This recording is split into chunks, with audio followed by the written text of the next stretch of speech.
Em nome do Pai, do Filho e do Espírito Santo. Amém. Ave Maria, cheia de graça, o Senhor é convosco. Bendita sois vós entre as mulheres, e bendito é o fruto do vosso ventre, Jesus. Santa Maria, Mãe de Deus, rogai por nós, pecadores, agora e na hora de nossa morte. Amém. São Felipe Neri, rogai por nós.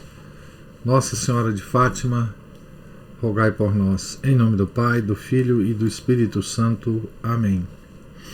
Então, estamos aqui na página 517 da biografia de São Paulo Apóstolo, escrita pelo padre Joseph Rosner.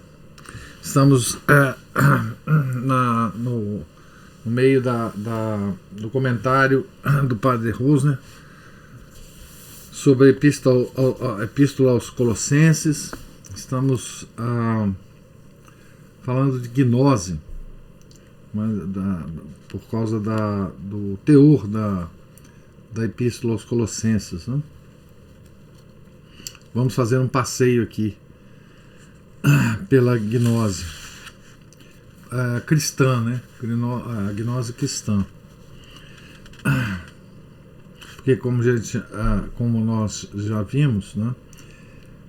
Essa gnose cristã é caudatária de uma gnose pré-cristã, de origem judaica, de origem oriental, né? Digamos assim. Numa de suas últimas obras, Harnack afirma sobre o gnóstico Marcião. Marcião já é do século II, me parece. Século II. Abre aspas para Harnack. Religião é redenção. Nos séculos I e II, era para este fato que apontavam os ponteiros da história da religião. Não podia haver um Deus que não fosse ao mesmo tempo um Salvador. A nova religião cristã veio maravilhosamente ao encontro dessa concepção, e o apóstolo Paulo estruturou-a em torno de Cristo Redentor, ponto central de toda a doutrina cristã. Fecha aspas. Mas no pensamento grego havia sempre o perigo de exclusivismo, do exagero e da rejeição do mundo. A vida do homem antigo debatia-se num dilema insolúvel entre a tendência de divinizar este mundo e a tendência de fugir dele, entre o desejo de redenção e o receio dos demônios. O paganismo nunca encontrou, pois, um lugar onde a alma pudesse lançar âncoras, e acabou sempre por compreender erradamente a redenção da alma, concebendo-a como uma libertação da prisão do corpo. No século II, essa concepção tornou-se tão poderosa que chegou a seduzir três dos mais importantes pensadores cristãos do Oriente: Marcião, Tassiano e Bardesano. Por volta do ano 140, apareceu em Roma um jovem e rico armador, cujas ideias ousadas tinham horrorizado de tal forma o seu próprio pai, o bispo de Sinope, no Ponto, Ásia Menor, que se vira obrigado a excomungá-lo. Era Marcião. Apoiado na pregação paulina, anunciava uma nova religião de redenção e de interioridade. Então aqui vocês veem que a deformação dos escritos de Paulo e das ideias de Paulo começou muito cedo, né?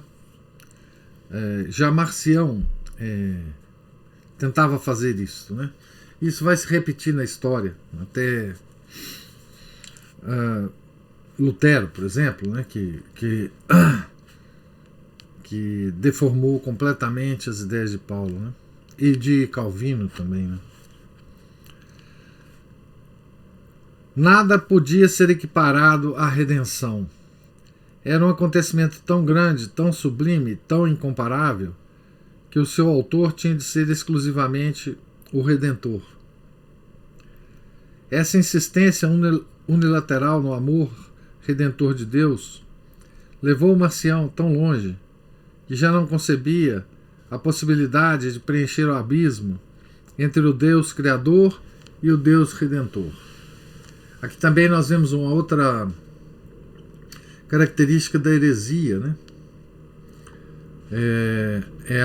O exagero. Toda heresia tem essa característica, né? O exagero de um dos atributos de Deus em comparação com os outros atributos de Deus, né? Por exemplo, os protestantes, principalmente Calvino, né? Ele exagerava o atributo da onipotência de Deus em relação a todos os outros atributos de Deus, como se esse atributo fosse maior do que os outros, né, em Deus. Aqui em Marcião era a redenção.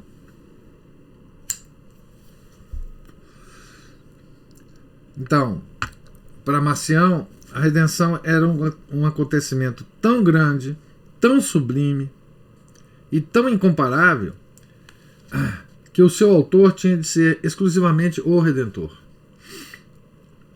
Essa insistência unilateral no amor redentor de Deus levou Marcião tão longe que já não concebia a possibilidade de preencher o abismo entre o Deus Criador e o Deus Redentor. Então vocês percebem que os dois atributos de Deus já foram separados na cabeça desse herege Marcião, né? Toda a história anterior à vinda de Cristo parecia-lhe um drama feio e repugnante, no qual só se podia descobrir a figura terrível do Criador, Deus dos judeus, que Paulo teria rejeitado juntamente com a sua lei. Então aqui é a deformação da doutrina paulina, né? Então Paulo teria rejeitado o Deus Criador quando ele rejeita a soberania da lei mosaica, né? O aspecto mais comovente da sublime ação redentora de Cristo teria consistido precisamente em libertar-nos a nós, homens, que nem mesmo éramos criaturas suas, da maldição desse Deus Criador. Então, nós vamos,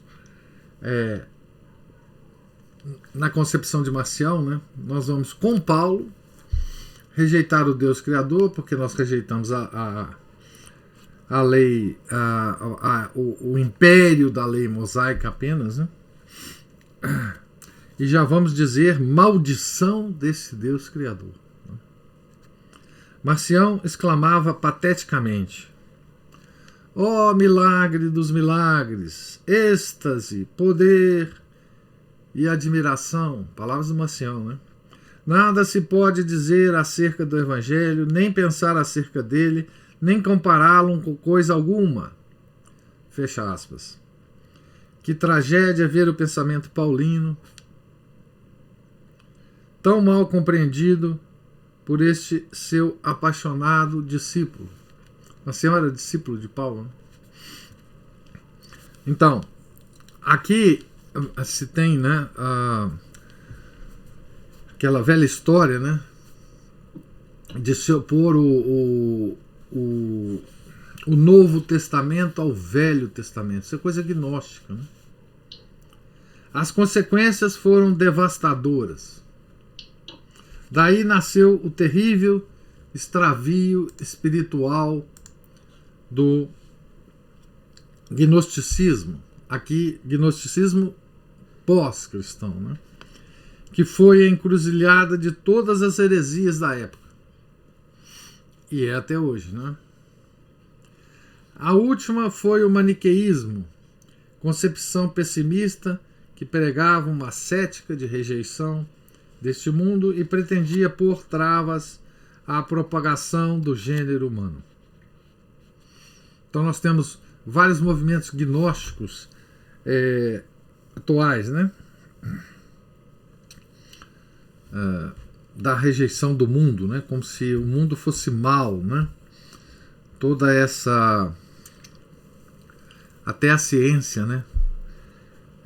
Hoje tem esse tom, esse matiz, né? Gnóstico, né? Todos esses movimentos de vegetarianismo, veganismo, essa concepção da medicina que tudo faz mal, né? Tudo gordura faz mal, carne não sei das quantas faz mal, ovo faz mal. Isso tudo é concepção gnóstica, né? Travestida de ciência hoje em dia, né? O mundo é mal, né? Enfim, a concepção de que o próprio alimento que a gente tira do mundo, né, vai nos fazer um dia morrer, né? Tudo que a gente come faz mal, tudo que a gente faz mal, né? Nós temos que ter uma proteção contra o mundo, né? Esse mundo mal, né? Já se apontou o parentesco espiritual de Marcião com o cristianismo russo de Tolstói e Gorky, precursores da Revolução Russa. A emocionante obra de Gorky, O Albergue Noturno, bem pode classificar-se como um drama marcionítico, pois o forasteiro que aparece nela assemelha-se muito ao Cristo de Marcião, e o seu albergue noturno representa o mundo. Então Marcião, gente, vocês vejam bem, Marcião tem seguidores, né? A gnose é uma sedução muito grande para o homem, né? Sempre foi e sempre será. Como se tivesse pressentido o erro do seu discípulo, o apóstolo descreve Cristo, então, de Paulo, né? Descreve Cristo como uma imagem criadora do Pai que reúne em si a plenitude da divindade.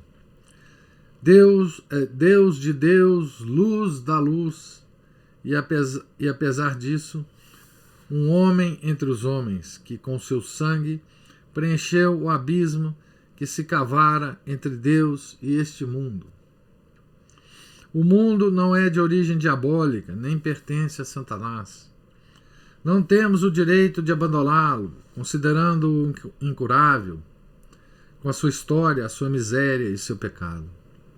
O mundo necessita ser curado, sim, mas também é capaz de curar-se. Não devemos entregá-lo à sua sorte, renunciando a trabalhar e atuar nele.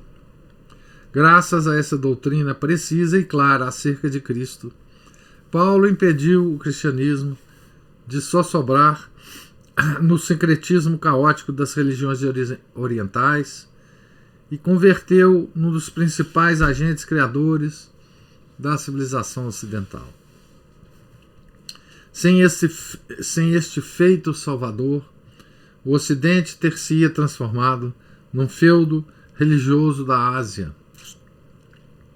E Zaratustra ou Maomé teriam decidido do destino da Europa sob alguma espécie de dominação mongólica. Os celtas e os outros povos do norte começavam já a duvidar do poder dos seus deuses, de quem já não esperavam nenhuma salvação. Nessa situação, podemos imaginar que os anjos das nações teriam comparecido diante do Eterno e suplicado, abre aspas, tem piedade da esperança do gênero humano, fecha aspas. e Paulo receberam o poder e a missão de fortificar o Evangelho, abre aspas, o qual foi pregado a todas as criaturas que há debaixo do céu, e do qual eu, Paulo, fui constituído ministro. Fecha aspas. Colossenses 1, 23. A iniciação na religião interior, na, abre aspas, vida escondida com Cristo em Deus, fecha aspas, Colossenses 3, 4, não se faz, segundo Paulo, como a queriam os filósofos colossenses, mediante uma ascese crispada, uma vida santa apenas na aparência. Aqueles que foram transferidos, abre aspas, para o reino do Filho do seu amor, Colossenses 1,13, já não devem deixar-se algemar pelo poder das trevas e pelas prescrições legais que não passam de um estádio infantil da religião. Deus derrogou essas leis e cravou na cruz o texto da antiga lei, o, abre aspas, quirógrafo do decreto que nos era desfavorável, fecha aspas, Colossenses 2,14, como um troféu de vitória, como uma bandeira conquistada no campo de batalha. A consciência cristã está centrada em ordenações mais santas.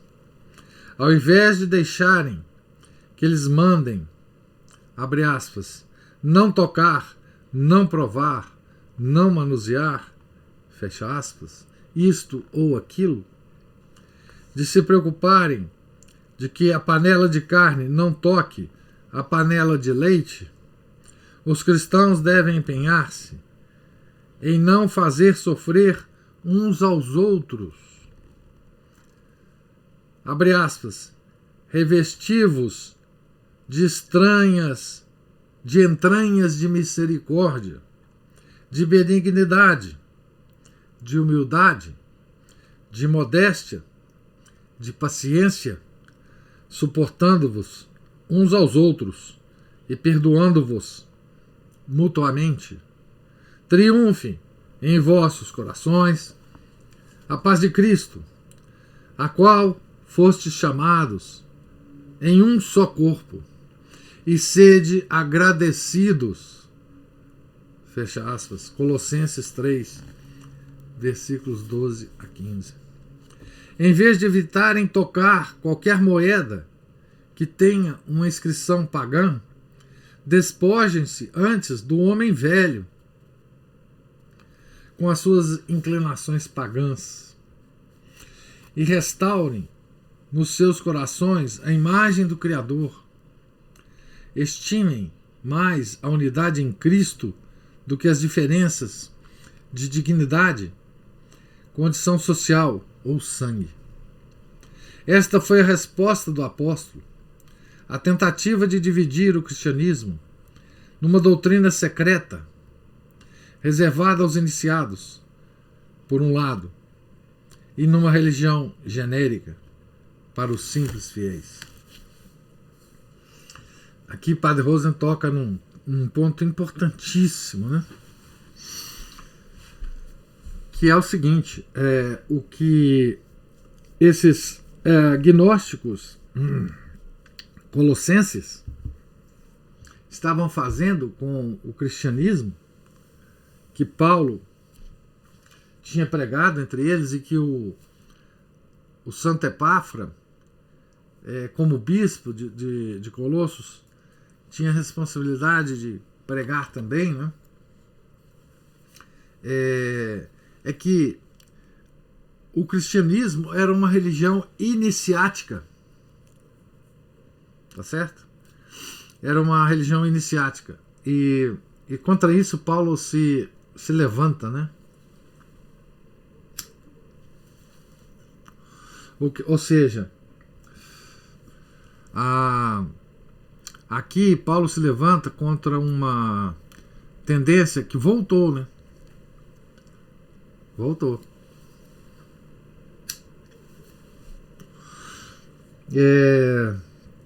De considerar o cristianismo como algo que o aderente a essa religião, ele precisa antes passar por ritos iniciáticos. E há hoje uma coisa horrorosa na igreja, que é a tendência de considerar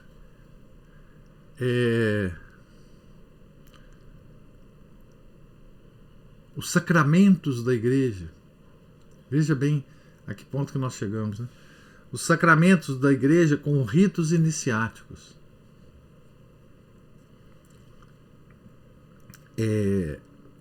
Então vocês me perguntariam, mas professor, como é assim? Nossa religião não é isso? Não tem nada de iniciático? Diria sim, não tem, mas infelizmente, né, não poucos ditos católicos hoje em dia, os tais intelectuais, pregam isso, né? E pior, né? No catecismo amarelinho,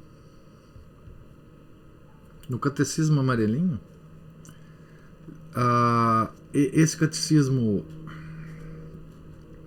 nós podemos chamar de o catecismo de João Paulo II, né, que foi organizado pelo cardeal Ratzinger, enquanto era cardeal, né? Ele afirma em algum momento lá, eu nem sei exatamente onde, né, que os ritos, os sacramentos são como que ritos iniciáticos, tá bom? Então, assim, essa tendência, né? E veja como é que Paulo responde a isso, né? Como é que Paulo responde a isso? Ele responde simplesmente o seguinte, veja, olha o que ele se refere na época dele, né? Eu vou reler algumas frases aqui. Ele fala assim: ao invés de deixarem que lhes mandem não tocar, não provar, não manusear, que é aquela vida ascética, isto ou aquilo, de se preocuparem de que a panela de carne não toque a panela de leite, as preocupações dos gnósticos, né? Os cristãos devem empenhar-se em não fazer sofrer uns aos outros. Veja, essa é a verdadeira doutrina de nosso Senhor Jesus Cristo. Revestivos de entranhas de misericórdia, de benignidade, de humildade, de modéstia, de paciência, suportando-vos uns aos outros e perdoando-vos mutuamente. Triunfe em vossos corações a paz de Cristo, a qual fostes chamados em um só corpo, e sedes agradecidos. Então essa é, digamos assim, a resposta do apóstolo, né, a essas práticas gnósticas. Então, isso que o Paulo está falando aqui, não é? É o centro da nossa religião, né? Não é seguir regrinhas iniciáticas de ascetismo imbecil. Ele chama, inclusive, o padre Rosen fala aqui, inclusive, que isso é um estágio infantil da religião. Né? Nós somos a religião para adultos. Né? Então, continuando a leitura, né? Paulo preservou o cristianismo do perigo que podia representar uma ascese hostil ao mundo. Nem Simeão, o estilita, que durante 40 anos permaneceria de pé, apoiado num bastão, sobre a estreita plataforma situada no topo da coluna de um templo antigo, num estado extático e visionário, sem comer nem dormir, enquanto seu corpo se ia corrompendo lentamente, nem os outros ascetas da Igreja Oriental, que pareceriam estrelas a brilhar no céu de um mundo em vias de desmoronar-se, nenhum deles corresponderia ao ideal de São Paulo. O apóstolo não via no corpo o sepulcro da alma, nem no nascimento terreno a morte do ser espiritual. Abre aspas. Não queremos ser despojados do corpo, mas revestidos, a fim de que mesmo o que é mortal em nós seja absorvido pela vida. Fecha aspas. Por estas palavras, diz São João Crisóstomo, ficam definitivamente confundidos os caluniadores do corpo, os acusadores da carne. São João Crisóstomo foi um extraordinário discípulo de São Paulo, né? Certo? Bispo de Antioquia, inclusive, né? O que? 4, 5 séculos depois, né? Certo? Então,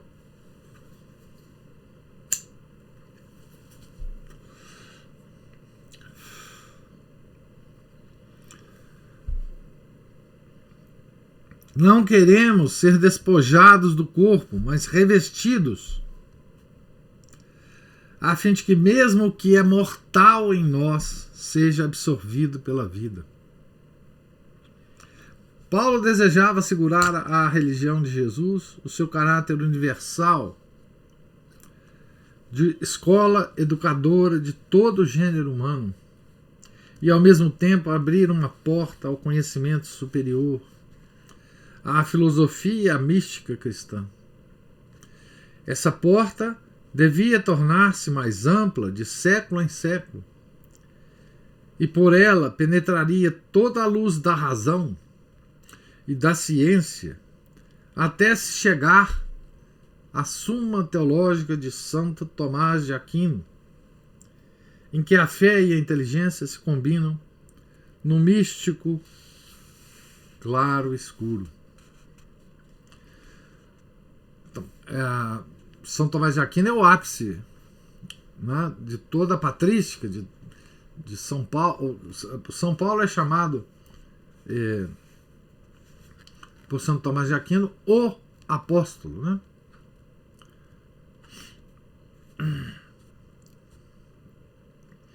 Os alexandrinos foram os primeiros a experimentar essa alegria espiritual do pensamento cristão que o apóstolo tornou possível. Com o entusiasmo que sentiam diante da superioridade intelectual do cristianismo, utilizaram os conhecimentos filosóficos acumulados pelos gregos como instrumento para uma compreensão mais clara do novo Deus. O nível científico da escola de Alexandria deve ter sido muito elevado, pois Clemente chega a exclamar, abre aspas, a partir de Cristo já não necessitamos mais das escolas humanísticas pagãs. Este mestre ensina tudo. Graças a ele, todo o orbe se converteu numa Atenas ou numa Grécia. Fecha aspas.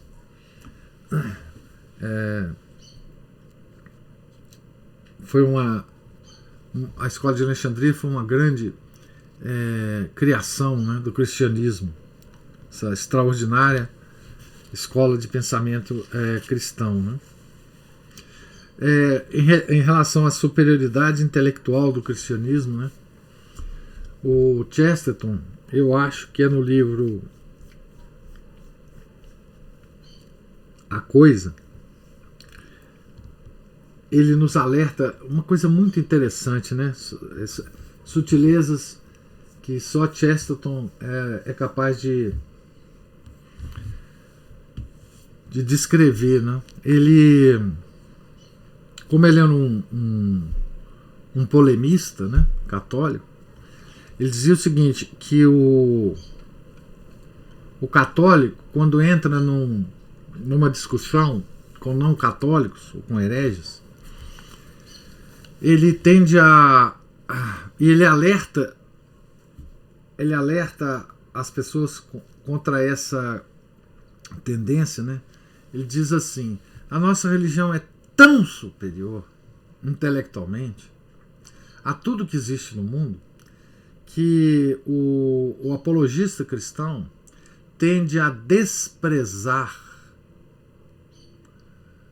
os homens que se opõem à nossa religião, tendem a ter uma atitude de soberba em relação aos outros.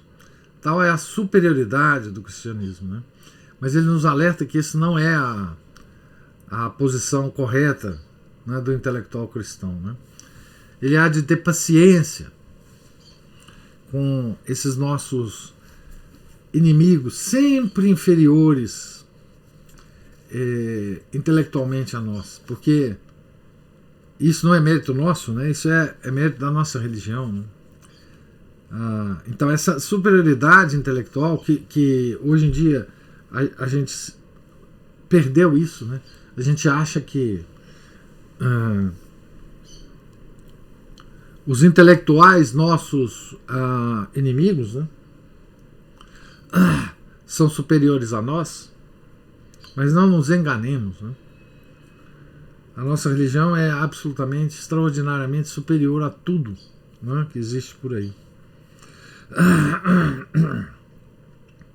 Paulo preparou também a entrada do Logos, de que fala São João, do Verbo, ou verdade de Deus, no mundo das ideias cristãs. Permitiu até que os padres da igreja, né, da patrística, falassem do Logos espermáticos, das sementes da verdade que foram caindo aqui e ali à beira do caminho, entre os próprios pagãos.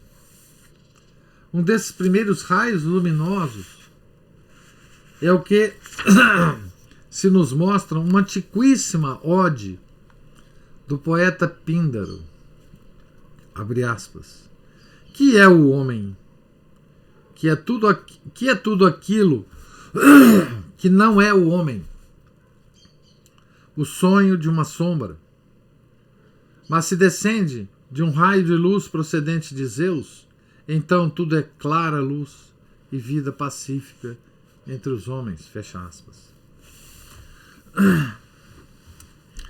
Aqui ele fala dos padres, né? Os padres, eles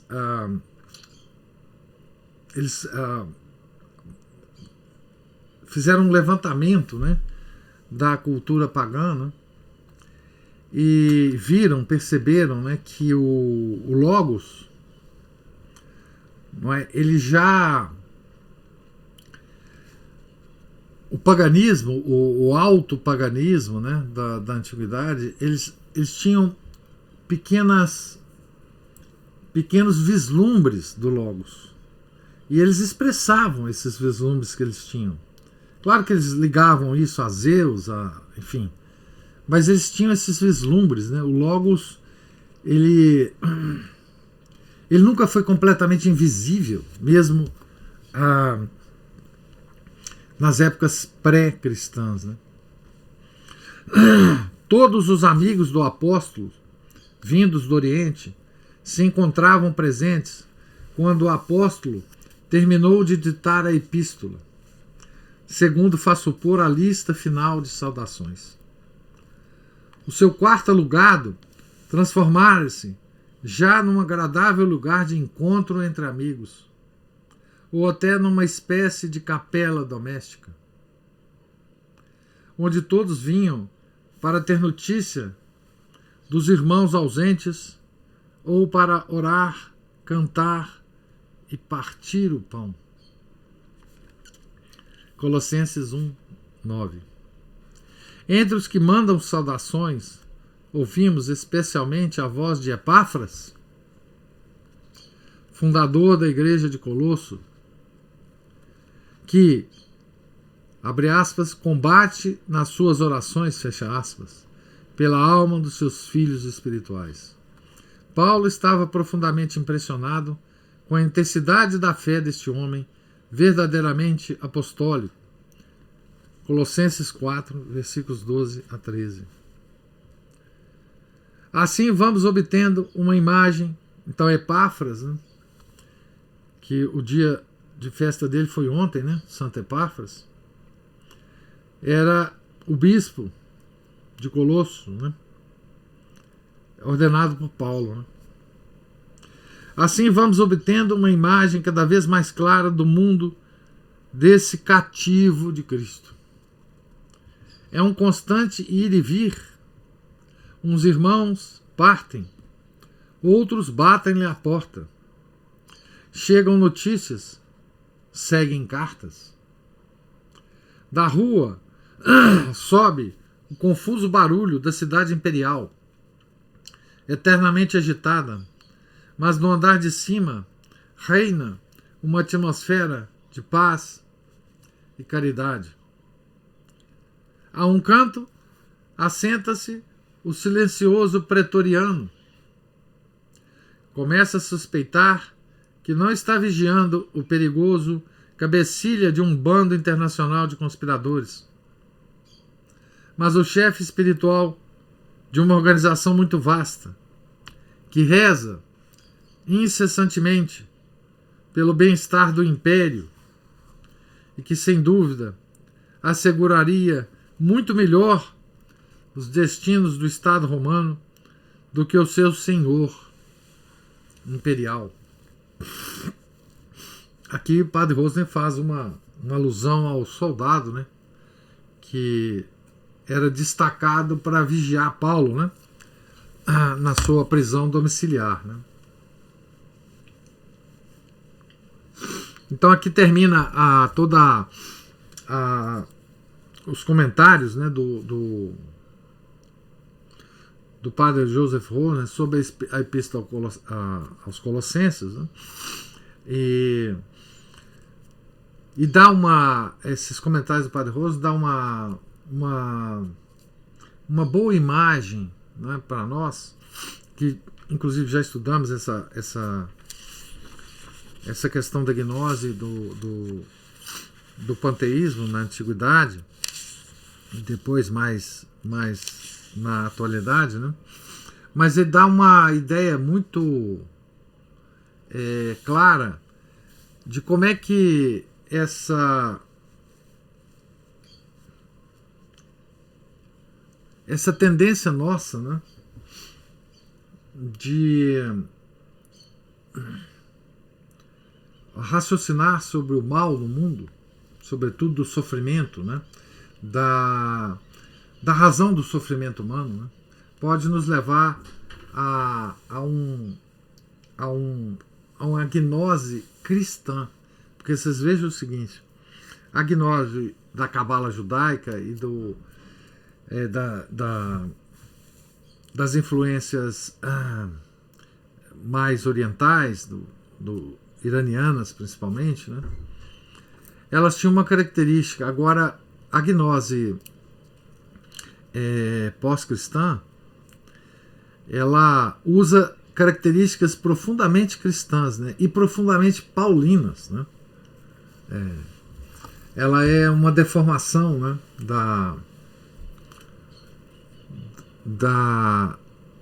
das ideias de São Paulo, né, embora na própria obra de São Paulo, sobretudo em Colossenses, né, nós podemos encontrar todos os antídotos contra essa terrível heresia, né, que nos ataca.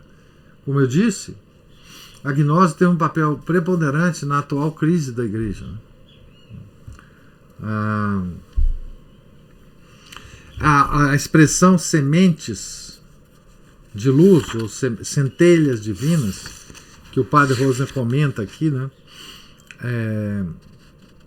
que está em cada um de nós, né, tá certo? Porque o Deus mau nos criou, mas o Deus bom colocou essas sementes divinas em nós. Então, de alguma forma, nós somos Deus, né? Está na base da salvação universal, que hoje todo mundo parece acreditar, né? O homem já está salvo, né? A própria ideia de não existir inferno, porque como que um Deus vai para o inferno, né? Já que nós temos Deus em nós, né? Essa coisa da salvação universal é puramente gnóstica, né? E na Gaudium et Spes tem a expressão sementes, eu esqueci agora a expressão exata da Gaudium et Spes, mas é a semente divina, mesmo em nós, né? Um fundamento da tal dignidade humana que esses documentos trazem, né? Essa expressão dignidade humana transformada num conceito fundamental do nosso último concílio. Então, a importância de nós estudarmos essa gnose antiga, né, é justamente porque ela ainda existe até hoje, né? Então, aqui agora nós passaremos a estudar, a comentar, a ler os comentários, né, do Padre Rosen sobre a epístola a Filemon, né, sobre o escravo, Onésimo, né? Mas vamos fazer isso amanhã. Eu vou parar aqui a leitura na página 520, logo antes desse item, Onésimo, o escravo, epístola a Filemon. E pergunto se vocês têm alguma observação, alguma... Cristina levantou a mão. Diga, Cristina, salve Maria. Salve Maria, professor. Página muito bonita. Aliás, o livro todo a gente sempre vai falar isso. Mas sobre a superioridade da nossa religião, que é superioridade e perfeição, que foi descrita pelo Padre Rosen, saiu há 2 dias um artigo de um escritor falando que Alexander Solzhenitsyn, sim, ele era leitor de Chesterton. Ele tinha prateleiras e prateleiras da obra de Chesterton. Há algum tempo atrás eu assisti um discurso do Alexander Solzhenitsyn em Nova York, que ele viveu lá 3 anos, 4 anos, desencantado, né? Uhum. E foi muito interessante que eu vi uma familiaridade na fala dele, algo que assim, eu já tinha lido o Arquipélago Gulag há muitos anos, mas algo que me chamou a atenção. Eu falei, mas isso é tão familiar. O que havia de familiar, eu acho que agora eu sei o que é a apologética chestertoniana, que é totalmente católica, com as pitadas daquela intelectualidade e eu vou chamar de tradução dessa superioridade intelectual digamos, eu vou chamar de notícia, mas não é notícia, eu quero dizer aos fatos que tomam conta do tempo, o tempo em que ele estava vivendo. E isso tudo, professor, considerando ainda esse tempo estranho que a gente está vivendo, e especialmente, estranho que eu estou falando pontualmente da questão da missa tridentina. Eu acabei de ler agora, assim que eu acordei, dei uma olhadinha em algumas publicações do professor Sidney Silveira. Uma beleza a defesa que ele faz da missa tridentina. Então, o que me ocorre na leitura de hoje, com essas belas palavras e os seus comentários sobre a superioridade intelectual da fé católica, é que eu acho, sabe, professor, que nós estamos precisando de apologetas do senso comum, em meios comuns, que entrem em combate é preciso combater esses grupelhos gnósticozinhos, espiritualistazinhos, freudianozinhos, essa turma de neoconservadores, de sacristia, de igrejas do Carmo e coisas e tal. Porque sem os tridentinos, eu estou chamando aqui porque a gente tem que dar nome para tanto grupo que existe, eles precisam ser mais combativos em outra seara que não seja a seara, em outra seara que eu quero dizer, fora do contexto da nossa preciosa missa que a gente consegue com tanto sacrifício ter, né? Nós devemos agradecer. Eu falo aqui em Belo Horizonte. Se eu veja bem como que eu cheguei à missa tridentina, um convite do Senhor feito num programa. Olha, isso para mim é uma agulha no palheiro. Um convite do Senhor feito num programa de rádio via internet, que nem rádio era. Era um buraco, vou falar assim, era um buraco na internet. Então, é preciso que a gente responda mais a esses... a tanta mentira. Bom, eu estou muito encantada com essa página, acho que eu estou até exaltada, falando que as pessoas deveriam fazer coisas que eu realmente não sei fazer. Né? Eu fico xingando o povo. Mas já é alguma coisa, né? Já é claro. Mandar calar a boca burro já é alguma coisa. Mas é isso.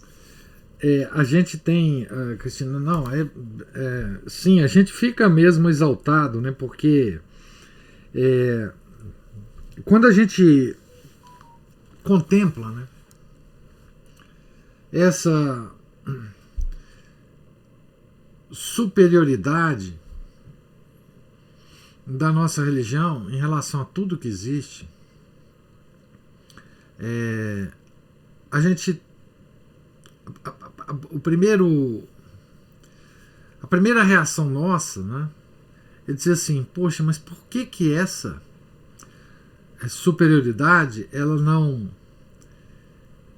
é percebida, né, pela humanidade? Por que isso, né? Por que nós estamos nesse buraco com essa beleza, com essa doutrina, porque a superioridade católica ela vem não dos homens, né? Ela vem de Cristo, né? O Logos, a segunda pessoa da Santíssima Trindade, né? A palavra, o verbo, né? Essa é a primeira reação, né? A segunda reação é falar assim, nossa, nós temos que fazer alguma coisa. É por isso. E né, essa reação é a mais problemática que nós temos, porque o modo de fazer as coisas de que nós estamos imbuídos é um modo revolucionário. Este é o problema. Nós, quando queremos fazer alguma coisa, a gente só pensa no modo revolucionário, no modo da Revolução Francesa. O modo dos panfletos, o modo de sair na rua gritando, o modo de... Então, assim, nós temos primeiro que nos limpar desse modo revolucionário. Não foi assim que o cristianismo se impôs ao mundo. Não foi ao modo revolucionário. Nós temos que retornar ao modo antigo. Nós temos que reaprender, né, o modo cristão de converter o mundo. Não será ao modo revolucionário. Né?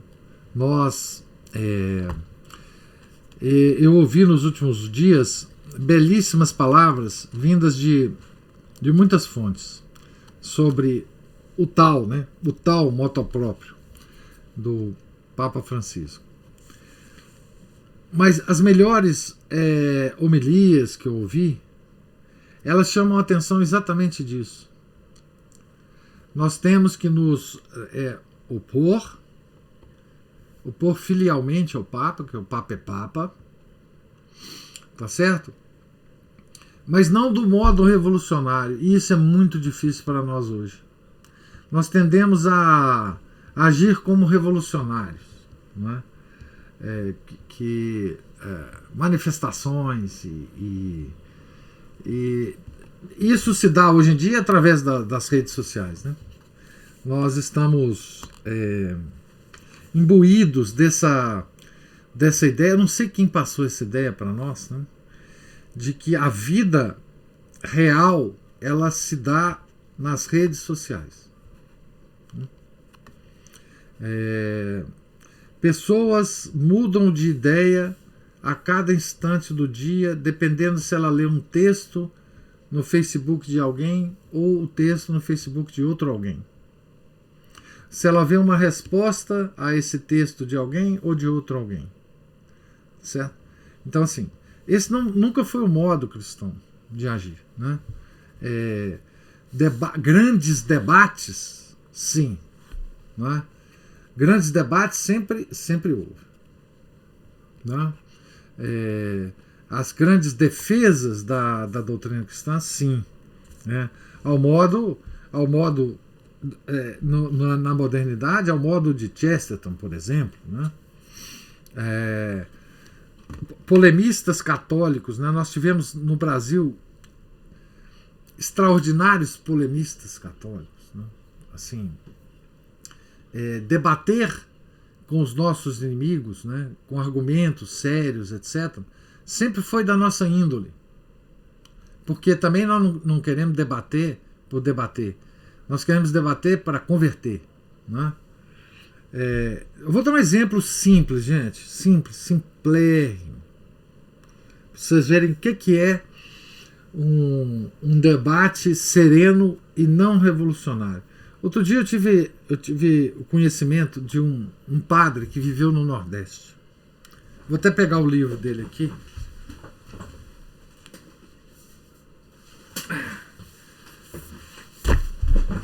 Esse cara esse santo homem se chamava Frei Damião de Bozano.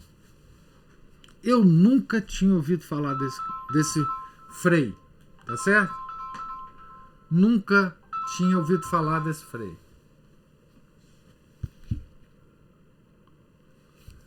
Na minha vida.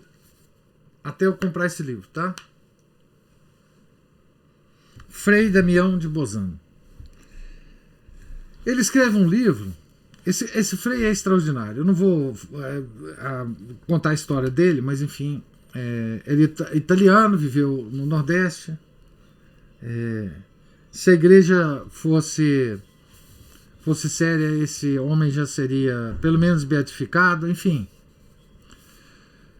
O livrinho se chama Em Defesa da Fé. Esse livro foi escrito num debate com os protestantes, tá? Um livrinho fino, tá?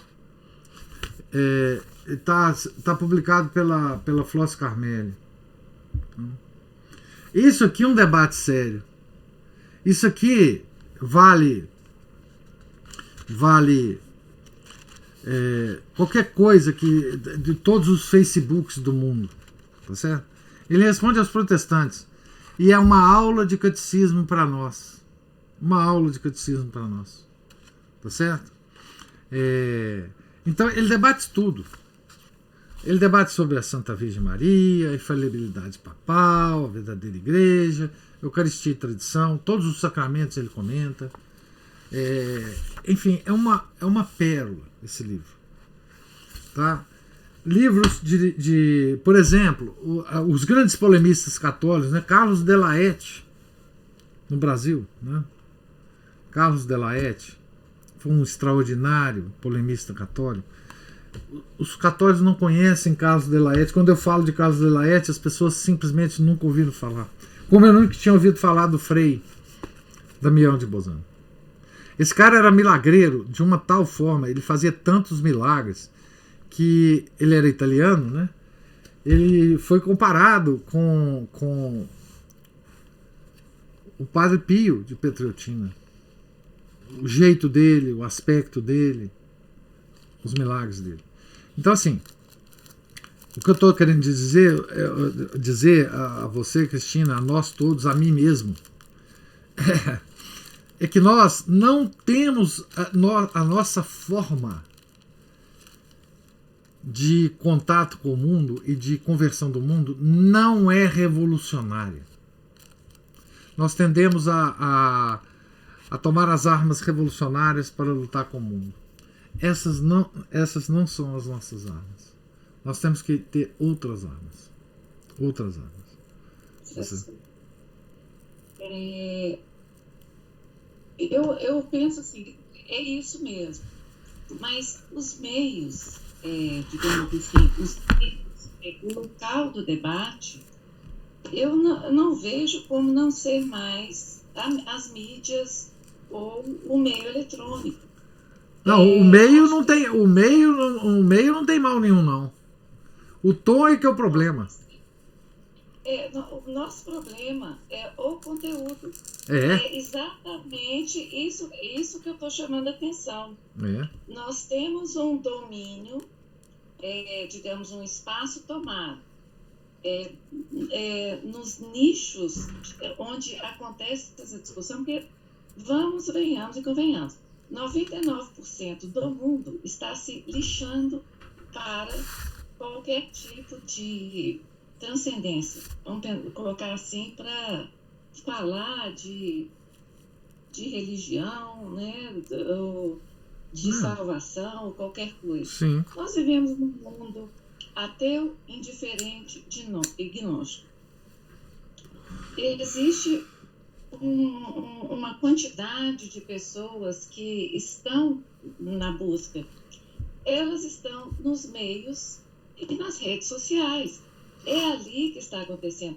O que eu estou chamando a atenção é exatamente pela baixa qualidade da defesa, ou não chamando defesa, mas do nível do debate.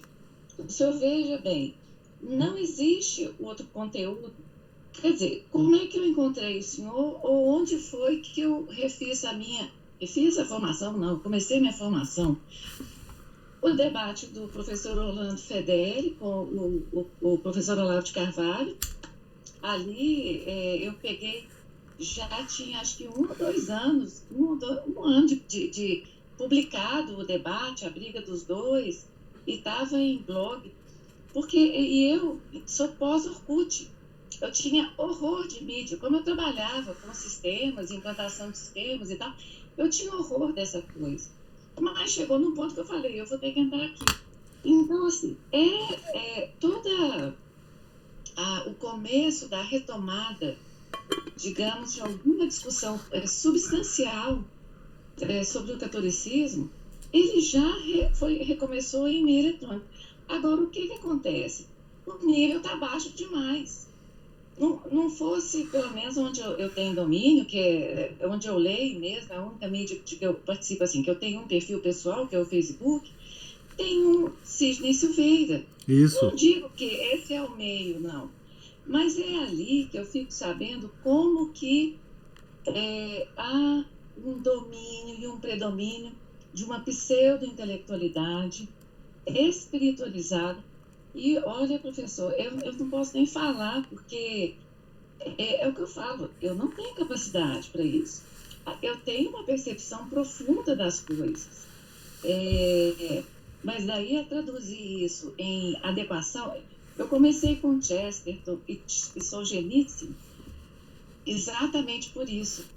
Porque esses grandes homens, por exemplo, né, a primeira coisa que me chamou a atenção, pela sequência dos fatos ocorridos comigo, foi ouvir o Solzhenitsyn há um mês atrás, falando da decadência do Ocidente na cara do Ocidente. Tem um livro, tá? Com as palestras dele todas.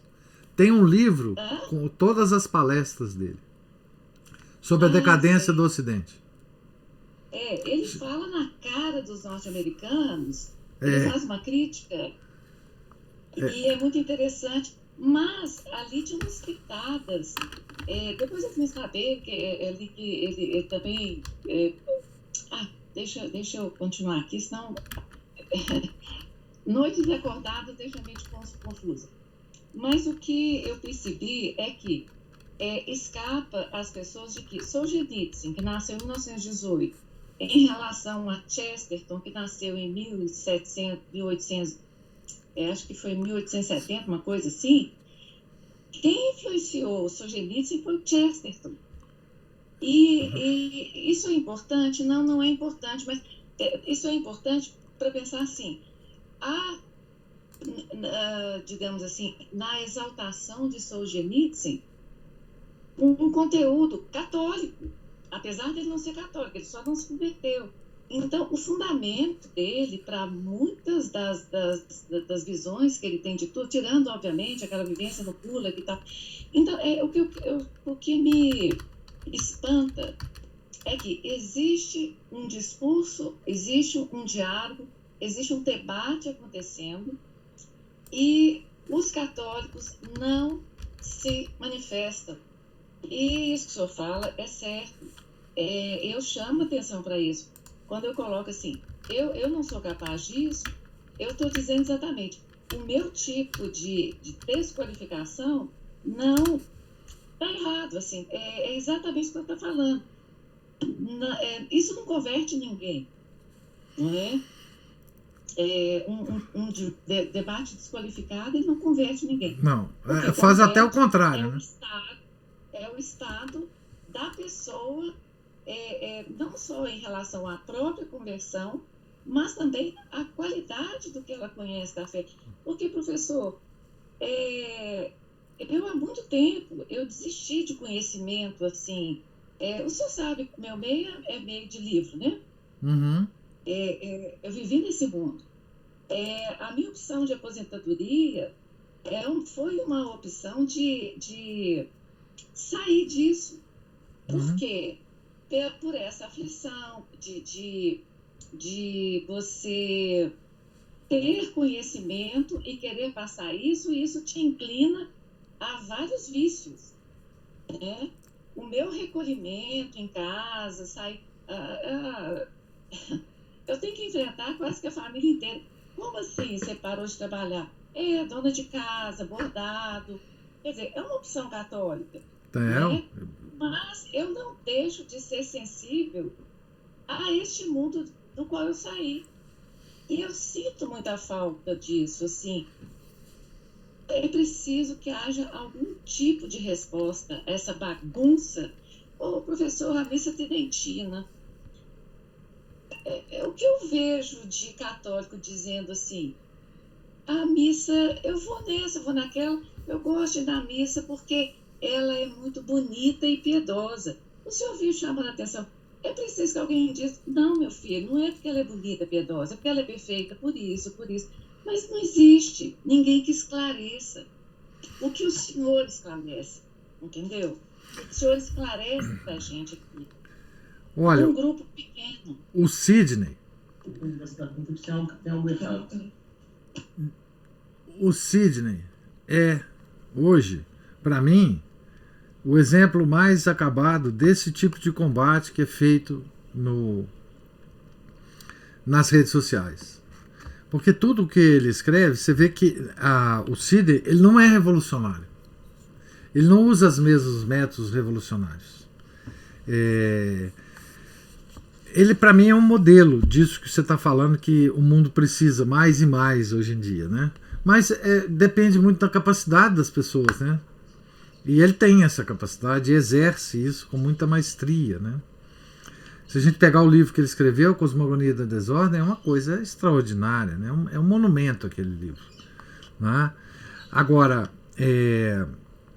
falta isso e abunda nas redes sociais esse tipo de revolucionário católico, né? A missa, por exemplo, digamos assim, a defesa da missa tridentina, né? Ela é feita, né? Ela é feita do modo não revolucionário pelos grupos tradicionais, né? Assim, nós temos grupos tradicionais que fazem uma defesa muito muito substancial da missa, né? Como é que ela, enfim, como é que ela é importante e como que em torno dela é que se cria a civilização ocidental, né? Não é senão por isso, né? Tem um fato que eu não sei se vocês conhecem, né? Para vocês verem a importância da missa, né? Em relação à civilização ocidental, quando a missa nova apareceu, esse fato é muito interessante. Historicamente, ele é fundamental para a gente compreender a importância da missa. Esse fato aconteceu em 1971. Havia vários pedidos nessa época ao Papa Paulo VI para que ele permitisse a continuação da celebração da missa antiga, porque ele passou para todo o orbe católico a impressão de que a missa antiga tinha sido proibida, o que não é verdade. Mas, enfim, muitos grupos católicos pediam ao Papa permissão para continuar celebrando a missa, e ele deu aquela resposta que é já famosa, né, que ele falava: não posso deixar a missa antiga continuar, porque senão ela destruirá o Concílio Vaticano II. Pois bem, essa impressão que ele tinha era muito verdadeira, e hoje nós vemos a mesma percepção no Papa Francisco. Eles estão vendo a verdade, né, nesse aspecto. Mas o caso curioso aconteceu na Inglaterra. Foi o único argumento que convenceu o Papa Paulo VI de deixar a missa antiga continuar a ser celebrada na Inglaterra. Na Inglaterra ela nunca foi proibida. Mas veja que argumento sensacional que eles usaram na Inglaterra. Em 1971, eles fizeram um documento ao Papa Paulo VI que foi assinado por grandes intelectuais ingleses. Grandes intelectuais ingleses. Católicos e não católicos. Ateus, mas grandes intelectuais. E o teor do documento que eles escreveram, um documento curto, tem por aí na internet, foi o seguinte: que aquilo era um bem da humanidade. A missa, o corpo do documento afirmava o seguinte: esta missa criou a civilização no mundo e, portanto, ela não pode deixar de ser celebrada. Veja, esse foi o único argumento que moveu o Papa Paulo VI a deixar continuar a celebração na Inglaterra. Esse documento foi assinado pelos grandes intelectuais ingleses na época, inclusive a Agatha Christie, que parece que o nome dela nesse documento moveu mais ainda o Papa Paulo VI, porque parece que ele era um grande fã da Agatha Christie. Mas veja que coisa impressionante. Essa percepção nós hoje até já perdemos. Essa é a percepção dos católicos ingleses em 1971. Dizendo: Papa, essa missa não pode deixar de existir no mundo, porque foi em torno dela que o mundo girou durante 1500 anos. Foi ela que proporcionou ao mundo todos os bens da civilização ocidental. Então, isso, você vê, esse é um fato histórico que poucos conhecem, mas é um fato muito significativo em relação à missa, né, que eu estou dizendo.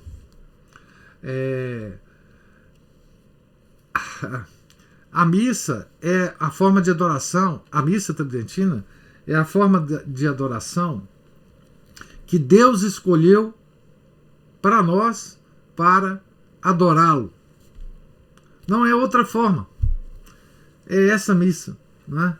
Então, essa missa é uma obra de Deus, não é uma obra dos homens, é uma obra de Deus. Assim, eu sei que as pessoas têm uma atração estética por ela, digamos assim. Eu já vi gente falar assim: eu gosto da missa tridentina porque tem silêncio e eu consigo, por isso que eu vou lá, mas se tiver outra missa eu vou também. Então, as pessoas estão tão aturdidas hoje que elas não veem que o centro da missa tridentina é tudo que Deus quis que a gente fizesse para adorá-lo. É a adoração perfeita de Deus pelos homens, é a missa tridentina. Não é? Então, assim, ela transcende a questão circunstancial, a tensão a cultural, ela transcende as questões todas de tempo e espaço, porque ela é uma relação direta de nós, homens, com Deus que nos criou, né, com o nosso Criador. Né? Mas, enfim, essa é a situação hoje mesmo. Né? Nós, quer dizer, os revolucionários do Concílio Vaticano II, eles conseguiram nos confundir a tal ponto que hoje nós estamos numa briguinha intelectual para comparar uma missa com outra, para comparar ou dizer não sei das quantas, ideias malucas. Não, aquela é a forma que Deus escolheu para nós o adorarmos. Né? Voltando aqui ao Solzhenitsyn, o livro que, se vocês entrarem na Amazon, vocês vão ver, o livro que ele escreveu, não que ele escreveu, o compêndio das conferências que ele deu nos Estados Unidos, logo depois que ele foi solto, né? E foram 4, 5 anos que ele deu de conferências, chama-se Warning to the West. São as 5 ou 6 conferências que ele deu nos Estados Unidos, uma das quais você deve ter lido. Eu imagino que ou ouvido a conferência. Ele está na Amazon. No Kindle ele está a 4, 5 dólares. Né? E 12 dólares na edição normal de livro. Então, só para sua referência aí, Cristina. A Ana Paula também levantou a mão. A princípio eu ia falar uma coisa, agora eu vou falar outra em relação ao que a Cristina está dizendo, porque é o seguinte, eu compactuo com ela dessa angústia mesmo, dessa impaciência, mas eu tenho, assim, eu sofro disso, eu sofro com isso, e eu sinto essa impaciência e essa ansiedade, essa angústia em relação até a mim mesma. Mas eu fico pensando, nós sabemos o que é a missa tridentina, né? Mas quantos, vamos dizer, em Belo Horizonte, ou no estado, ou no país, que sabem o que é uma missa tridentina? Nem sabe da existência disso. Até pouco tempo eu também não sabia. Quem hoje está preparado para entender, para ler e entender um livro como Cosmogonia da Desordem? Então nós não temos que preocupar para isso, não. Não tem jeito da gente. A gente está muito impaciente mesmo, mas o trabalho é de base, e quando eu falo de base, é a começar conosco mesmos, né? Nós precisamos ir tentando nos corrigir para poder influenciar quem está perto, e aí as coisas vêm acontecendo em ondas, como quando você joga uma pedrinha na água e aquelas ondas vão se ampliando ali. Não tem outro jeito. Não. Não tem. Não. Veja bem, eu perguntei para a Juliana um dia desses, Juliana, quantos associados tem a Associação São Felipe Neri? Uns 30? Aí a Juliana falou comigo que é mais do dobro de 30. Não. Eu acho que 36, 36, alguma coisa assim. Não. Eu fui pensando, olha quantos de nós estão aqui de manhã. Depois tem uns outros, se você for no YouTube, tudo bem, tem gente que essa hora não pode, nós somos uns privilegiados de estarmos aqui, né? Uhum. Eu estou aposentada também, a Cristina acabou de dizer que ela está aposentada, né? Outros estão trabalhando em casa, mas nós temos esse privilégio de estarmos aqui ao vivo com o senhor agora. Outros vão lá, mas a gente vê que tem algumas visualizações depois no YouTube, né? Mas quantos? E os associados, às vezes, me perdoem aqui, né, se eu estou falando uma besteira, muito preocupados com os filhos, mas como que eles vão ser espelho para os filhos se eles não se educarem primeiro? A primeira educação tem que ser a própria. Não é, professor? Não, então a gente tem que segurar, refrear um pouco essa... Infelizmente, a gente tem que... Olha a beleza desse livro, quanta coisa a gente aprendeu com esse livro, meu Deus. Eu às vezes sinto que o senhor está até economizando os últimos aqui. Eu tô. Eu tô. Para não acabar. Tô com uma pena danada, Pois é, Ana Paula, assim, eu já desisti assim, digamos assim, por mais que eu compreenda, né, a necessidade do surgimento de um grande debate público, etc., de um grande intelectual que possa falar, né, para muita gente, eu acho que o modo do católico agir é do modo formiguinha. É assim, aconteceu com toda a história da igreja. Nós temos que ser formiguinhas. Nós temos que agir em pequenos grupos, tentar fazer um trabalho o mais profundo que nós sejamos capazes de fazer, mas o nosso modo é formiguinha. O nosso modo não pode ser o modo... Porque uma das características do modo revolucionário, uma das características é querer arrebatar multidões. Esse modo revolucionário não é o modo católico. Não é o modo católico. Assim. Eu já disse para vocês, né? Já dei o exemplo do São Bento, né? São Bento é considerado o patrono da Europa. Não por outra razão, porque ele foi o fundador do Ocidente, né? O São Bento, as regras que ele escreveu. Agora, se você pensar bem, quando ele escreveu essas regras, ele escreveu para pouquíssima gente. Ele queria atingir pouquíssimas pessoas. Ele não estava nem imaginando que essa obra dele pudesse fundar, né, enfim, a Europa. Ele nunca imaginou que fosse patrono, ele nunca imaginou que fosse santo. Ele estava fazendo um trabalho de formiguinha.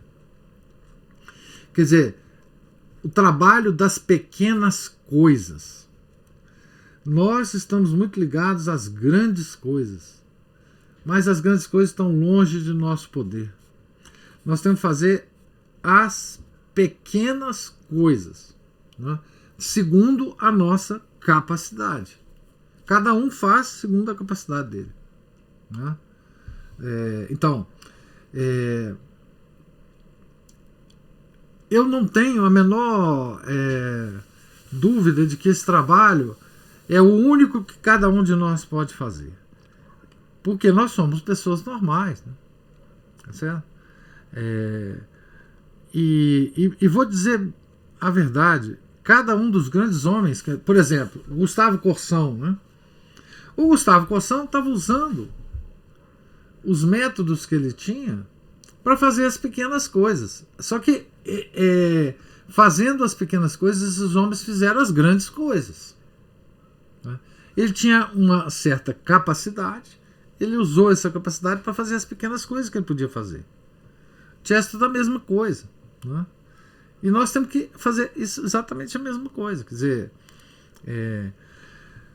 as pessoas que forem atraídas para a verdadeira religião católica, para a missa tridentina, com o nosso trabalho, muito que bem. Muito que bem. Agora, eu não posso preocupar com aquelas que não estão sendo atraídas pelo nosso trabalho, Porque tem outra coisa que a gente também esquece, que assim, a gente faz o trabalho é para Deus. E Ele dispõe as coisas. Esse trabalho que a gente faz não é para nós mesmos, né? Nem sequer para cada um de nós. Esse trabalho que a gente faz é para Deus, e Deus, como causa primeira, vai usar do nosso trabalho para atingir as outras pessoas. E mais, se esse trabalho não estiver bom, não é? Que ele acabe logo com ele, porque se não é um trabalho para Deus, não vai servir nunca, não é? Então, assim, é isso que eu penso, quer dizer, esse trabalho de formiguinha a gente faz para Deus, e quando chega ao coração de Deus, esse trabalho ganha uma força que não tem força no mundo que vá contra ele. Se chegar no coração dele, aí não tem poder no mundo que possa limitar esse pequenininho trabalho que a gente faz, né? Então, assim, é isso que eu penso sempre. A Ana Paula levantou a mão. A gente já leu várias biografias de santos aqui. Se tem uma coisa que é comum a todos os santos, é que eles rezavam muito. Então, quando a gente vai à missa tridentina, as primeiras vezes, eu digo assim por mim, o que atrai realmente é aquela questão estética, atrai o silêncio, você tem espaço para rezar, ali você tem chance de rezar na missa, né? Porque a outra missa não te dá chance, não existem momentos em que você silencie, se recolha para rezar. Nada favorece o recolhimento. Nem as músicas, nem as orações que são feitas pelo padre, nada. A homilia, né? Isso. Então, assim, eu fico pensando que assim, mas o que mantém a gente naquela missa é algo de transcendente que a gente não está acostumado e que o homem moderno, né, que nós somos, que nós estamos aqui inseridos no século XXI, não consegue explicar. A gente não consegue explicar. A pessoa vai ter que ir lá experimentar e rezar. Se ela realmente tivesse intenção de... Né, Deus acha uma brecha no coração das pessoas e as segura. Porque é isso que nos mantém fiéis a essa missa. Agora, as pessoas que não têm, e louvado seja Deus, porque nós tivemos essa oportunidade de conhecer e inclusive de frequentar essa missa, tem pessoas que não têm, não têm isso. E assim, eu não estou aqui, eu não tenho nada contra esses outros centros e institutos que tentam fazer um apostolado usando essa ferramenta aqui, que é a internet, que a gente nem pode criticar também, porque graças a ela estamos aqui agora, nesse exato momento, né? Desfrutando dessa leitura maravilhosa. E assim, mas que aos nossos olhos, às vezes já incorrem em erros, porque nós já tivemos a felicidade de ter tido à mão bibliografias e pessoas que nos orientaram para a verdade. E essas outras pessoas, às vezes, elas até incorrem em erros, mas a gente tem que... O que a gente precisa, talvez seja... usando, assim, de humildade mesmo, de paciência e de rezar por essas pessoas também, porque o que estão, a gente tentar discernir aqueles que são bem intencionados dos mal intencionados, porque igual o senhor falou na leitura de domingo, né, tem aqueles 17 lá que fizeram aquele documento encabeçado pelo Dom Helder, por exemplo, que o senhor afirmou categoricamente aqueles ali que o senhor discordava do autor, que ele abriu uma concessão, mas que, na opinião do senhor, eles sabiam o que eles estavam fazendo. Né? Algumas pessoas, a gente não sabe se tem boas ou más intenções. Vamos apostar que tenham boas e rezar, porque eles estão fazendo um papel parecido com o que o senhor está fazendo aqui por nós. Né? Nós temos a felicidade de ter o senhor aqui. Não, mas não é nem isso. Assim, aos olhos de Deus, eles podem estar fazendo um papel muito maior do que o nosso aqui. Aos olhos de Deus, eles podem estar fazendo o trabalho realmente importante que Deus está querendo que eles façam. Por isso é que eu sempre digo que eu sempre rezo a Deus pedindo o seguinte: se Ele não tiver satisfeito com o nosso trabalho aqui, que Ele termine com ele.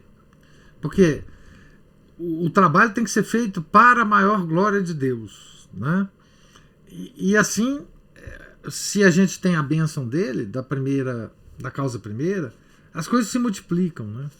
Então, assim, longe de nós termos a pretensão de criticar esses vários grupos, né, que trazem até muitas coisas boas, né? Vocês vejam as edições, né, que estão aparecendo de livros por meio desses centros católicos, né? Enfim, é uma riqueza muito grande, né? É uma energia que esse pessoal está gastando, né?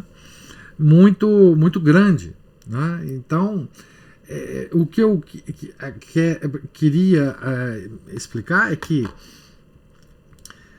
o modo de fazer as coisas é diferente, né? Digamos assim, a minha perspectiva de fazer as coisas é o trabalho de formiguinha. Esse pessoal já está tomando o trabalho hercúleo, né? Deu uma travada aqui, eu não sei se travou para vocês, mas o que esse pessoal está fazendo é um trabalho hercúleo. E que vai ter muitos frutos. E está tendo muitos frutos, né? Desses vários centros católicos que estão trabalhando, né? Longe de mim querer, enfim, fazer uma crítica. Eu estou só dizendo que nesse meio facebookiano, a quantidade de loucos, de revolucionários, de pessoas completamente desorientadas é muito grande, né? É muito grande. Mas a Cristina levantou a Ana Paula. Só uma coisa. Eu não tô entendendo o que o senhor falou como crítica, mas é porque eu vejo pessoas criticando, você entende? Não, entendi. Porque eu acho que a gente tem que primeiro olhar para si, depois, sabe? Tem dúvida. O senhor já falou que a gente, né? Atire a primeira pedra, aquele que não... Sem dúvida. Então... Sem dúvida. Tá certinho. A Cristina levantou a mão também. Professor, talvez eu tenha dado a impressão, quando falo do Solzhenitsyn, de que estou chamando assim, a necessidade de algum católico em praça pública falando. Eu estou falando exatamente desse trabalho de formiguinha, aonde ele aparecer, aonde ele for necessário. A questão da missa nova, ela suscita várias opiniões nesses perfis facebookianos. Primeira coisa, assim, eu não tenho nenhum preconceito com o meio eletrônico, não. Eu acho que esse é o canal de conversa. A mídia social, existem uns piores. Eu não tenho Twitter, mas eu acho que o Twitter é ruim. Mas eu acho que o Facebook, por pior que sejam as coisas que surgem ali, ele tem sido um canal de conversa, de conversão, mas a conversão está indo para outros lugares. Vejo assim, o trabalho do professor Sidney é um trabalho de formiguinha nesses pequenos espaços. E me chama a atenção na questão do Chesterton e do Solzhenitsyn é o desconhecimento da influência que o Solzhenitsyn teve do Chesterton. E tratar isso de maneira pontual e saber dizer isso, que eu, por exemplo, tentei dizer isso, tentei escrever isso, me faltam palavras. É aí que eu coloco a minha desqualificação. Então, o trabalho de formiguinha pessoas qualificadas dizerem na hora certa a coisa certa, nem que seja a uma única pessoa, como resposta à questão emergente. Por exemplo, um amigo falou uma inadequação sobre a missa tridentina. Ele disse o seguinte, que se as pessoas, coisa mais ou menos assim, vão atrás de uma missa limpa, veja bem a expressão, a palavra gatilho, isso aí é a palavra gatilho, missa limpa, sim. Né? Se as pessoas vão atrás de missa limpa, elas podem tornar-se soberbas, qualquer coisa que o faça. Aparece um rapazinho e fala, eu vou à missa tridentina, e usa outra expressão que já virou corriqueira, porque ela é bonita e piedosa. Quer dizer, ele está conversando comigo. Tivesse eu melhor capacidade, eu diria a coisa certa. Olha, você vai à missa tridentina por isso, por isso, por isso. Eu fico calada, porque ele já está indo, o que mais que eu vou dizer? Então, esse trabalho de formiguinha é o que eu estou falando também, professor. É a mesma coisa. É preciso que as pessoas qualificadas se manifestem. É isso. Uhum. Agora, eu estou tão exaltada, assim, uma é com a beleza do texto, outra que já é um cansaço meu mesmo. Mas é isso, nós estamos falando de trabalho de formiguinha. As pessoas que são qualificadas, elas devem se manifestar, sabe? Pontualmente, às vezes num diálogo entre ela e mais um, não necessariamente ela num grupo. Não estou falando assim, formar grupos, nem apologetas, digamos, dentro de com um mestre, uma coisa assim. Mas pessoas qualificadas devem se manifestar, sabe? É isso. Não, é compreensível o que você está falando, é absolutamente compreensível. E, na verdade, o que eu acho é o seguinte: as pessoas, Cristina, que têm algo para falar sobre isso, elas estão falando, na verdade. Assim, para pequenos grupos, obviamente, né? A não ser os padres que têm uma missão pública, né? E tem padres falando coisas muito importantes. Por exemplo, a homilia do padre Daniel no último domingo foi extraordinária, né? Outros padres no exterior também têm falado sobre isso. Agora, é um assunto muito complexo, né? Para você desvendar as coisas, e demanda um estudo muito longo, né? É curioso, né? Porque assim, eu já mencionei isso aqui, principalmente na leitura do domingo. Uma coisa curiosa é que esse movimento do atual, né, do Papa Francisco, para mim, eu já tinha dito para vocês há muito tempo, ele era uma coisa que viria muito rapidamente a partir daquele questionário aos bispos, tá certo? Que ele mandou em maio de 2020. Então, o questionário, a forma como foi elaborado o questionário, eu já não tinha a menor dúvida que viria alguma coisa assim. Aliás, ninguém tinha dúvida, assim, quem viu o questionário e analisou o questionário,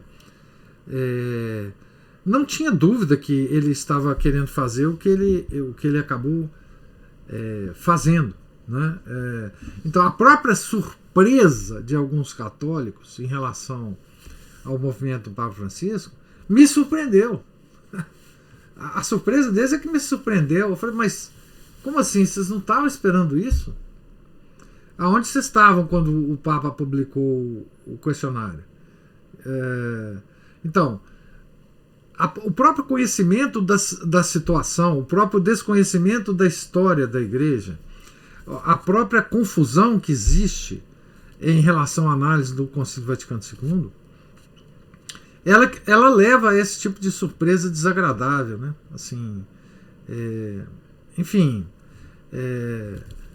Mas as pessoas estão comentando, algumas em redes sociais para milhares de pessoas que têm, porque essas pessoas têm essa audiência, né? Outras em pequenos grupos, mas eu acho que os comentários estão sendo feitos, não de forma bombástica, mas eles estão sendo feitos. Mas eu entendi a sua reação, eu entendi a carga de emoção, né, que você está sentindo aí em relação à própria leitura e à situação da igreja. Todos nós estamos emocionalmente mobilizados com isso, né? Eu confesso também que mesmo esperando essa coisa vinda do Papa Francisco, enfim, me atingiu, né? Me atingiu porque atingiu a igreja, né? A esposa de Cristo, né? Então, isso atinge a gente sofre pela igreja, né? Quanto mais a gente ama a igreja, mais a gente sofre, né? E é claro, a gente espera que haja uma solução, mas enfim, não há, né? Pelo menos visível, não há essa solução por enquanto. Ana Paula levantou a mão aí. É só pelo seguinte, um pouco eu acho que o tiro está saindo pela culatra, porque eu tô vendo até protestante falando que o Papa fez alguma coisa assim de muito grande. Eles não sabem o que significa nada disso, mas que o Papa fez alguma coisa que desagradou muita gente. Então, e os católicos, quem tem de boa fé aí, de repente estão procurando saber, mas o que é isso? O que é missa tridentina? Por que o Papa está proibindo isso? Né? Então, de certa forma, ele deu mais visibilidade para a missa. As coisas proibidas atraem. Não, ele deu, e a gente não sabe a dinâmica desse negócio agora para o futuro, né? O papado de Francisco está em frangalhos, né? E a gente não sabe o que vai vir disso aí, né? Na minha perspectiva, as coisas vão piorar agora muito rapidamente, né? Já se fala em levantamento da excomunhão de Lutero, que o Papa Francisco vai fazer. Enfim, muitas coisas vão escandalizar o orbe católico, né? Eu nunca deixo de pensar que as coisas vão piorar muito ainda. Mas enfim, veja, essa situação da proibição, digamos assim, entre aspas, porque não tem jeito de proibir a missa tridentina, nós já vivemos. Não há nada de novo nisso, né? É lamentável, é triste, mas nós já vivemos, né? E outra, a maior parte do mundo católico nem conhece essa missa. Então, mas enfim, é trágico, é realmente muito, muito trágico. E nós temos que viver um dia de cada vez, né, e sofrer pela igreja na proporção do nosso amor por ela, né? Enfim, rezar para Nosso Senhor dar uma solução para isso, né? Hoje rendeu, hein, gente? Hoje rendeu. Nosso papo aqui está ficando cada vez melhor. Cada vez melhor. Alguém tem mais alguma observação? Opa, ganhei a opção de coraçãozinho aqui. Então, Deus lhes pague, né? A presença, a paciência, a participação. Hoje, assim, bastante emocionada, né, essa participação. E fiquem com Deus, tenham um santo dia. Nós, amanhã, se Deus quiser, nós continuaremos na página 520 do livro do Padre Rosner, tá certo? Em nome do Pai, do Filho e do Espírito Santo. Amém. Ave Maria, cheia de graça, o Senhor é convosco. Bendita sois vós entre as mulheres, e bendito é o fruto do vosso ventre, Jesus. Santa Maria, Mãe de Deus, rogai por nós, pecadores, agora e na hora de nossa morte. Amém. São Felipe Neri, rogai por nós. São Paulo Apóstolo, rogai por nós. Nossa Senhora de Fátima, rogai por nós. Em nome do Pai, do Filho e do Espírito Santo. Amém.